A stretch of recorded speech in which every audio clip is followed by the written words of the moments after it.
Good evening, everyone. Can you all see me? Can you all see my screen? If you can you please type a message in the conversation room so I know that we are ready to start?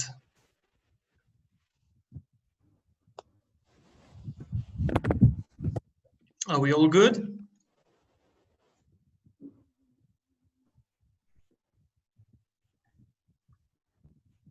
All right.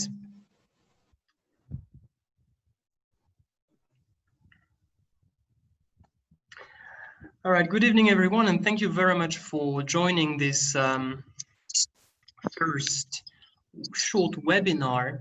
For the last few days, I've been organizing Facebook Lives. I've created a Facebook group dedicated to the website that I have created and where I share some teaching resources. And I found that you can't hear. Should be working, right? Seems to be working fine, at least on my end. You can? All right. Then Shugong, I guess you probably have a problem with your phone. All right, good. And I just found that Zoom was just more convenient for us to meet on a regular basis and to organize this type of workshops. All right. So today is not going to be very long. Today, the objective for us is to understand the difference between merit-demerit goods and externalities, because sometimes I find that definitions are not very clear. Even in textbooks, if you look at some textbooks, they tend to mix the two concepts, saying that, for example, merit goods are goods that generate positive externalities and demerit goods are goods that generate negative externalities, which, when you think about it, does not make much sense, especially because in the CIE curriculum, externalities are something that we teach in A2, whereas merit and demerit goods are concepts that we teach in AS, which really suggests that the two concepts are different. They do have something in common. What they have in common is that merit good, demerit goods, externalities, they are responsible for market failures. This is pretty much the only thing that they have in common. Market failure here means that we do not achieve allocative efficiency. When we have this type of good, we either allocate too many resources to the production of one particular good or not enough. We have an under provision or an over provision. And in both cases, we have a deadweight loss because we do not maximize total surplus. So they do have some things in common. But I think what is fundamental to understand and what is very important to teach to your students is that the market fails for two very different reasons. And this is the objective of this webinar. So let's start with merit goods, merit and demerit goods, and I'm going to use the PPT that I use in A2, and I usually remind my A2 students what merit and demerit goods are about. And I usually start with this very, very, let's say, attractive picture with a lot of junk food. So usually when you have class just before lunch, it's not the best picture that you want to share with your students, but why not? Okay, so how do we define a merit or a demerit good?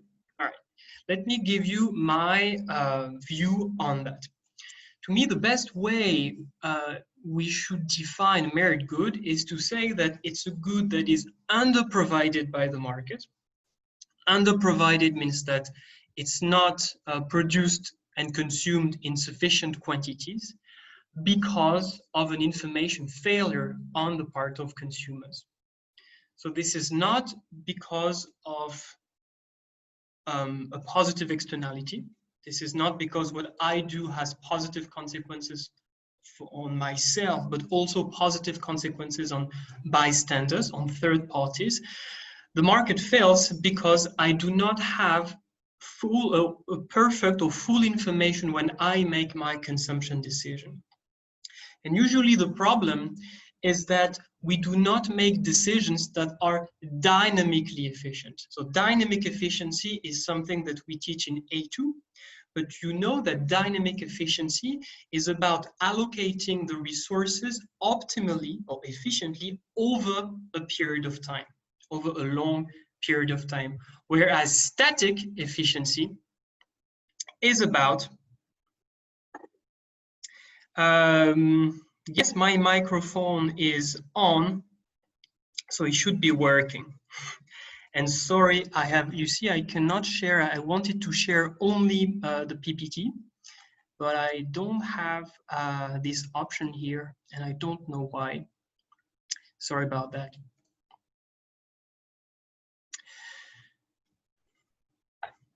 All right, so Merit Good. The main problem is that I do not have full information. I do not make a decision that is dynamically efficient, because the problem is that I do not sufficiently value the benefits that will arise in the future.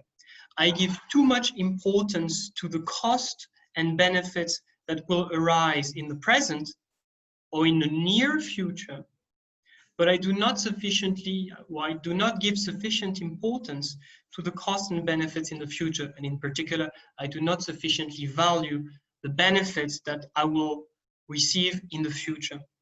Another way to put it is that the consumer discount the future too much. The discount rate is too high. We do not sufficiently value what's going to happen in the future. The typical example is education. The problem here is that we only see students, they mostly see the cost of education, in particular the fact that it's not very enjoyable to sit on a chair for 8 hours a day to do homework. They might not be very interested in some subjects, so they focus too much on the costs and they do not sufficiently value the benefits that they might receive in the future. This type of problem, we sometimes call that economic myopia. You know, myopia it's an eye disease when you do not see very far, when everything is blurry, when you look far from where you are. And that's the same problem that our economic agent has. They do not see the future very well. They do not give enough importance to the future. They suffer from economic myopia. They discount the future too much. Same thing with insurance, same thing with physical exercise. It's not funny to run on a treadmill. We can feel the cost right now, but we might not sufficiently value the benefit of being in good health in 20, 30 years from now. So the problem with Merit Goods really is a problem of information. The good is better than consumers realize, so the true benefit is larger than the perceived benefit. The perceived benefit is what we, is the benefit on which we base our consumption decisions. We make consumption decisions depending on the benefit that we can perceive. And the benefit that we can perceive might be different from the true benefit of consuming something. Okay, I hope that by now the concept of merit good is clear for everyone. Demerit good is the opposite. Well, opposite in the sense that it's going to make the market fail in the other way. We are going to have an over-provision rather than an under-provision. In other words, the market is going to allocate too many resources to the production of that particular good or service. Same thing, this is a problem of information. The consumers do not have perfect information when they make their consumption decision. They don't have access to full or perfect information.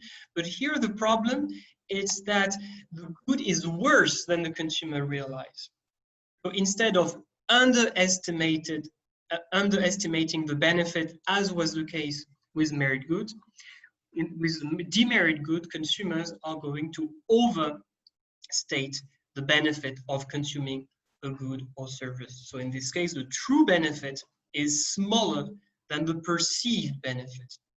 The difference is, you could put it this way, you could say that this is a cost that you are not aware of, a cost that you do not see, and usually it is a cost that will not arise in the present or in the near future. It tends to be a cost that will be paid or be incurred in a far or in a distant future. So typical examples are junk food, alcohol, tobacco. So, well, if you smoke one cigarette, or even if you smoke one package of cigarette every day, you are not going to get cancer within a year. It's a very long process. Well, usually it's a very long process that might take 20, 30 years. Same thing if you drink wine or beer every day. You will have some issues with your liver, but probably not in 5 or 10 years. Maybe it's going to be 20, 30 years. And when we make the decision to drink alcohol, we do not sufficiently value this cost that will arise in 20, 30 years. Again, this is a problem of economic myopia. We discount the future too much. Okay, so then we have a problem because I had a look at many different textbooks, and I never really found any diagram that would illustrate or represent merit and demerit goods as a problem of information. What I mean is that usually when you think of a diagram of merit or demerit good, let me show you what you see. When you look at a textbook that attempts to represent merit or demerit goods, you tend to see something like that, right? This would be the diagram representing a merit good, positive consumption externality, and this would be the diagram that represents a demerit good. And to me, it does not make much sense, again, because as I explained, merit and demerit goods are not about creating external cost or external benefit. So these diagrams are not very, let's say, satisfactory. What can we do? Here, what I believe is the best possible representation with a diagram of a merit good. So here's what I do. So quantity price, typical diagram. We have the supply curve, no problem. And we have the demand curve. And you know that the demand curve represents the marginal benefit of consumption, just like the supply curve represents the marginal cost of production. But here, what's important is to realize that the demand, which basically represents purchase decisions by buyers, is based on the benefit as it is perceived by consumers.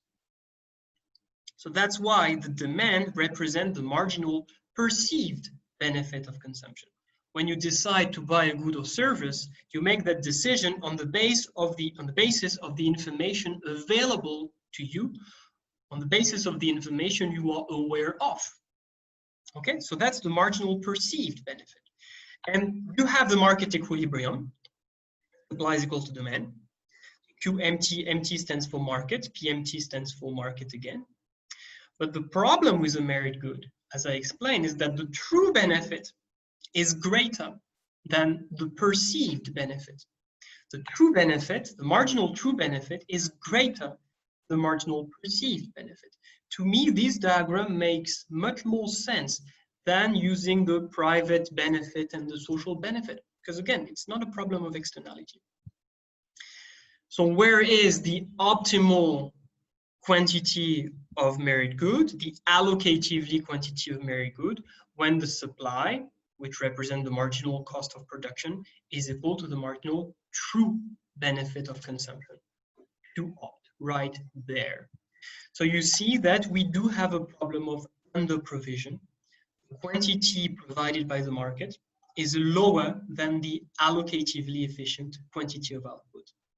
The price here doesn't really matter, honestly. What matters really is the quantity. We have a problem of under-provision, and therefore, if we do not produce the allocatively efficient level of output, there is a deadweight loss that is represented by this area, the gap between the marginal cost of production, which is right there, and the marginal true benefit of consumption. I have never seen, honestly, I have never seen this diagram anywhere in any textbooks, and that's why you should be careful. You might not want to tell your student to use this diagram because I'm not sure about how examiners would react to this type of diagram. But to me, this is really the representation that makes the most sense. We can do the same thing with demerit goods. So same thing, we start from the market equilibrium. Again, the market equilibrium is based, especially the demand, is based on the information or the benefit, the way it is perceived by consumers. So that's why the demand represents the marginal perceived benefit. But the problem with demerit good is that there is a cost that I don't see that will arise in a distant future. So the true benefit of consuming this good is actually lower than the benefit the way I see it. So the marginal true benefit is going to be lower than the marginal perceived benefit. And the gap is, sometimes I call it the marginal unforeseen cost, a cost that I did not see, or an adverse effect associated with consumption. And again, now we are able to identify the allocatively efficient level of output, Q opt, and the consequence is the opposite from what we had in the case of a demerit good. We have a problem of over-provision. The market allocates too many resources to the production of that demerit good. And again, the consequence is we do not maximize total surplus. And if we do not maximize total surplus, there is a deadweight. Okay. Again, I really suggest that you make it clear to your students, especially in AS, that merit and demerit goods are about information. People do not realize, are not fully aware of the cost or benefits of consuming a particular good or service.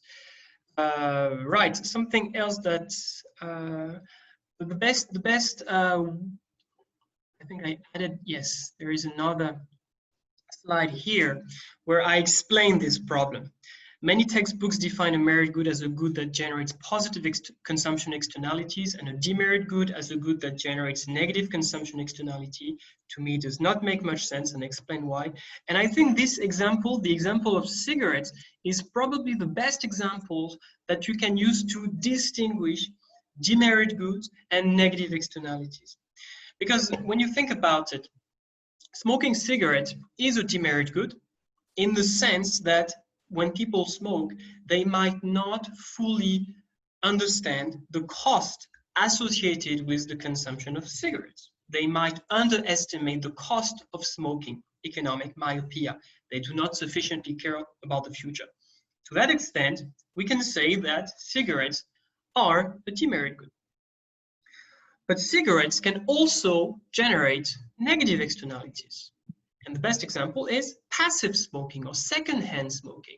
When you have someone smoking in the elevator, this person who makes the decision to smoke enjoys the benefit, smoking, and also incurs a cost. Of course, there was the cost of purchasing, for example, the pack of cigarettes. But this person also creates a cost on the other people in the elevator. So to that extent, we can say that cigarettes create negative externality. But you see that these are two very different things. The problem, the fact that cigarettes are a demerit good really is about the smoker does not realize the cost that, the true cost of smoking, and cigarettes create negative externalities because it can damage the health of other people. Okay. So I think now most of you are familiar with merit and demerit goods. Let's just briefly contrast this with externalities. Perhaps this is a good way to conclude this this webinar, how can we introduce a positive and negative externalities? Well, this is usually what I do. I define a private cost, a social cost.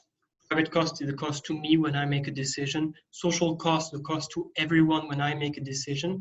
And the difference is the external cost, the cost that my decision or my action of consumption or production imposes on third parties. And the key formula here is that the social cost is the private cost plus the external cost. And any situation in which an activity of consumption or production creates an external cost is a negative externality. That's it. You can do the same thing with a positive externality. The same thing, you define private benefit to me when I make a consumption or production decision. Social benefit, the benefit to everyone when I make that decision. The gap is the benefit that I impose on third parties, the external benefit. Same thing, give the key formula. Social benefit is private benefit plus external benefit. And then you just have to say any situation, any activity of consumption or production that creates an external benefit is a positive externality. That's it. Then you should be able to explain why it makes the market fail. But I'm not going to spend too much time on that today, because again, today I really wanted to emphasize the difference between the two. Let's just stop briefly on the diagram. So you see that when we look at a negative externality, or you could call that a negative production externality if you want. You know that they are, you can either use a 2-diagram representation or a 4-diagram representation, but you see that the consequence of a negative externality is the same as the consequence of a demerit good, in the sense that the market leads to an over-provision, and therefore there is a deadweight loss. So same consequence, but not the same cause. If we look at positive externalities, again, you have the same consequence as a merit good, which is an under-provision. The market does not sufficiently allocate resources to the production of that good, but again, it's a different cause. In the case of a positive externality, it's a problem of external benefit that is not taken into account by the market. In the case of a merit good, it's a problem of information. Consumers understate the true benefit of consuming the good. Then, okay. Right, do you have questions? Is there anything that you'd like to ask? Again, I'm not going to detail I don't want to say too much about externalities. I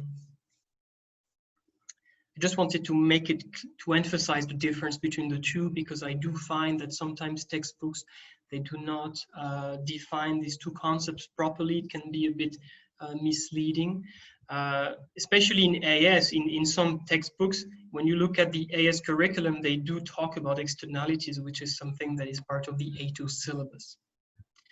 Do you have any questions? Anything that I can help you with about merit goods, demerit goods, and externalities? Feel free to type something in the chat box, or you can open your mic, or you can open your webcam if you want to ask anything about that.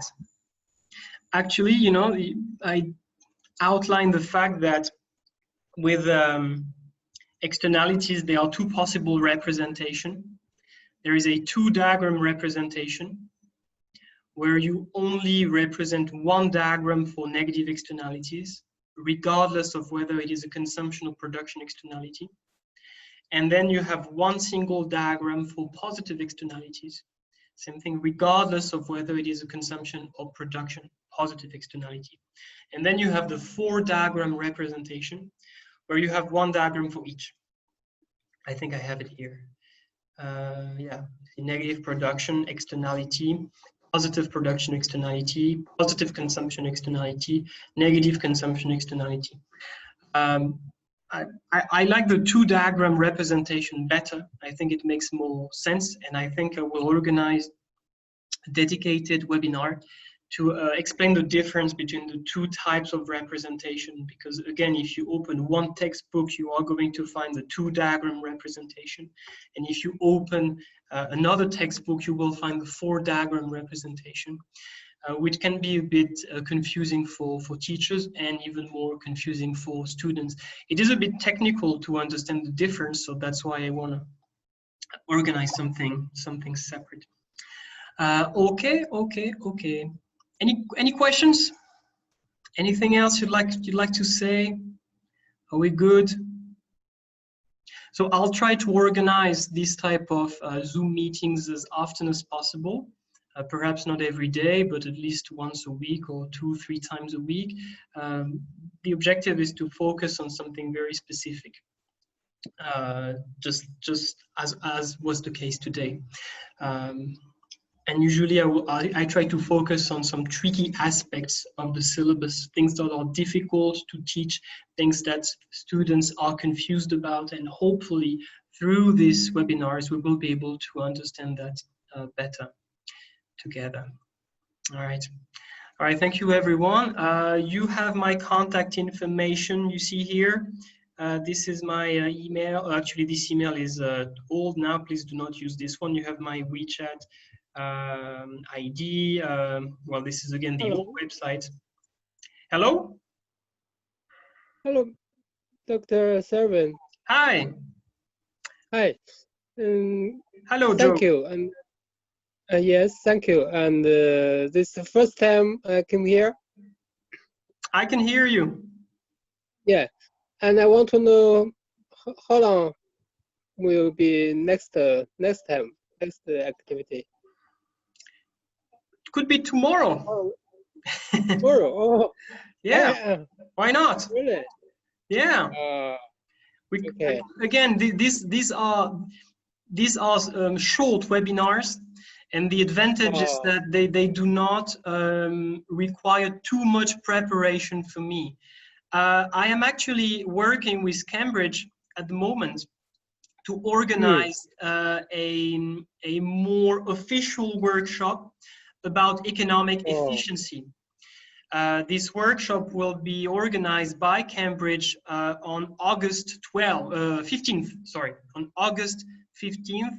So it's going to be a much bigger, longer, more organized workshop, and this has taken much of my time to organize it and to prepare material for this workshop. But these workshops that we organize just like today, these are informal webinars.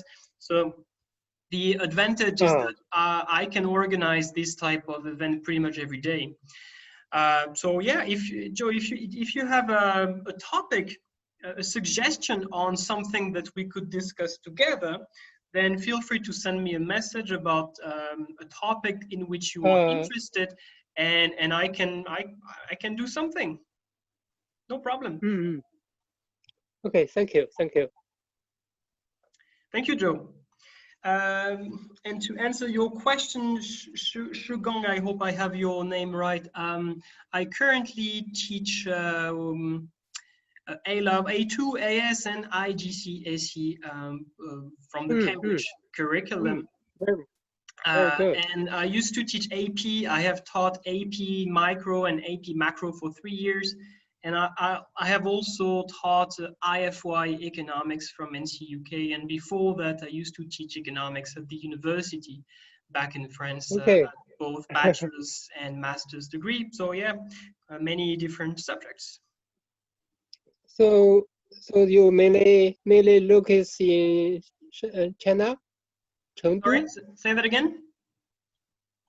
So do you mainly live in China? Yes, I live in Chengdu, and I work in Chengdu. Yes, absolutely. And yes, and we have same family name. Same family name. All right, that's actually my my same family name. Cool. All right. See you tomorrow. Yes, see you tomorrow. See you, Joe. Thank you very much. Does anybody else have any question or any perhaps suggestion on a topic for the next webinar? Something that you find difficult to teach, where you don't really know how to approach the topic, something that you might not understand precisely, some particular skills that you don't know how to teach to your students, well, if you have something now, you can just type it in the chat box. And if you think of something a bit later, you can simply send me a message, and I will try to take this into account when preparing the next webinar. Okay. All right, I think it's time for me to have dinner. It's a bit late now.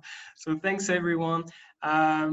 Again, if you can access Facebook, there is a Facebook group called EconDoctor. You have the link on my website, and I share a lot of information, documents, material on this Facebook group. If you cannot access Facebook, then you can just check the information that I share on a regular basis on the WeChat groups, and this should be fine as well. All right, thank you everyone. Have a nice evening, and I'm sure we will be in touch very soon. I will try to organize another webinar tomorrow evening. Have a good night, everyone. Talk to you soon.